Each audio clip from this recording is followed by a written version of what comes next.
Biyo bayan tonewa tare da kwashe bututun ruwan famfo da matasa ke yi a unguwar Nasarawa da ke karamar hukumar Cikun a jihar Kaduna, wanda gwamnati ta samar kimanin shekaru 30 a sassa daban-daban a jihar, inda ake zargin matasan na sayar da waɗannan fayef ne ga 'yan gwangwan ko kamfanoni masu sarrafa karafa. To sai dai tuni shugaban kungiyar masu sana'ar gwangwan na jihar Kaduna, Honorable Shehu Aliyu Fatange, barayin Cikun Sardaunar Nasarawa, ya barranta kansu da saye ko hannu a wannan aiki na barnata dukiyar gwamnati. Shehu Fatange ya yi wannan bayani ne a lokacin da yake zantawa da manema labarai a Kaduna, inda ya ce irin wannan ɗabi'a na satar kayan da aka kawo domin ci gaban al'umma babban abin kunya ne da kuma koma baya, wanda kan ke illa wajen bunƙasa tattalin arzikin ƙasa da ci gaban al'umma.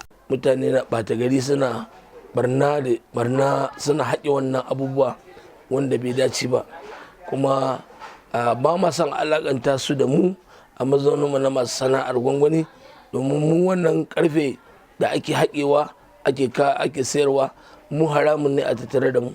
Hatta kamfanin da za a kai wannan abun ba za a saya ba, to amma suna sarrafa shi wani irin sarrafawa wanda su kamfanin ma ba za su gane wani irin kaya ba ne wannan.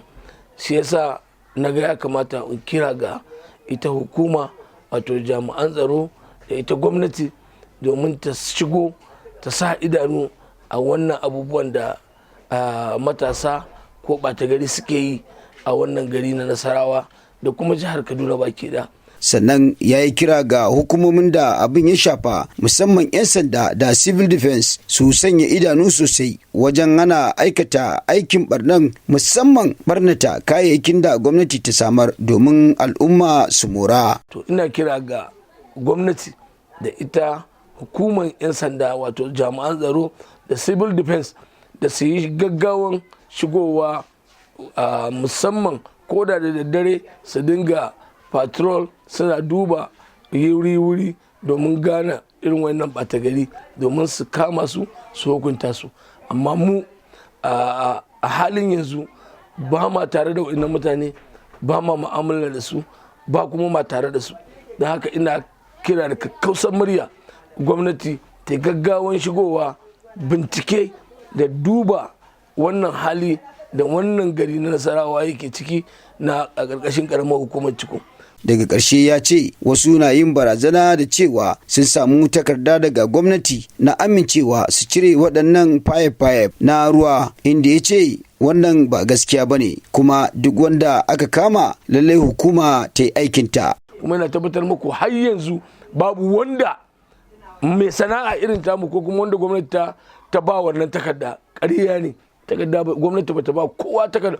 In an ba da takarda ba gashi nan ana riya ba, kayan gashi nan a zuba yake, an zuba da shi a fili yake, ba wani inda ba sai ka wahala ba, a fili yake gashi nan ana riya Igabi local government, ka fita je kwashe mana, saboda su sun san yancin su, sun san haƙƙin su, ba su yadda wani ya zo ya taɓa musu kaya ba.